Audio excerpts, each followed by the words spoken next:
Żgur li mhux xi ħaġa pjaċevoli għal turist li jkun ġie pajjiżna sabiex iqatta' ġimgħa mistrieħ li jispiċċa jagħmel xi satejn f'xemx tiżreġ jistenna tal-linja.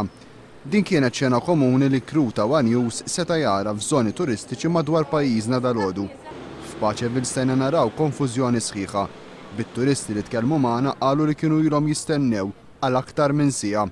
We told me before when it was the old buses, the typical buses, all was all right. People don't have to wait more than a quarter of an hour to have to take the buses, and it was well. It's a private society now. Okay, not good, really not good. Yesterday we had to wait for 3/4 of an hour to have a bus. We didn't like it. It was too hot. There was no shadow. There was no bus stop. Well, we didn't like that very much. Penoso. Vedi, ne passa un altro pieno, non si ferma. Prima gli autobus erano una cosa meravigliosa a Malta, tu potevi girarla in qualunque momento, ogni quarto d'ora, 5 minuti c'era l'autobus e andavi. Adesso è veramente un disastro.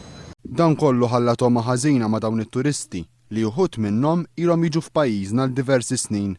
Mia figlia Amelia la settimana scorsa alle 7 pensava di ritornare qui a St. Julian's ed è rimasta ben 2 ore ad aspettare un autobus che non arrivava. A un certo punto alle 9 ha avuto anche paura di rimanere lì tutta la notte. Un servizio di minibus in sharing e hanno pagato 4 euro. Si sono sentiti un po' stupidi perché avevano il biglietto settimanale, ma...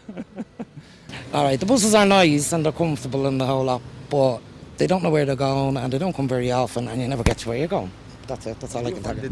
Bir-riforma l-ġdida t-turisti qed iħallsu prezzu għala ferm minn dawk tal-Maltin. Xi ħaġa li fi kliemhom tmur kontra l-istess prinċipji tal-Unjoni Ewropea. Io penso che allora, per i non maltesi sia un incremento enorme, soprattutto per chi, io ho visto i ragazzi, gli studenti non hanno, per loro ormai è diventato molto costoso e poi in molti posti rimangono bloccati. Well, I'm wondering whether this is okay with the European community to discriminate between Maltese and foreigners. I don't think this is correct. Not just, it's not equital. I don't know. It's a word.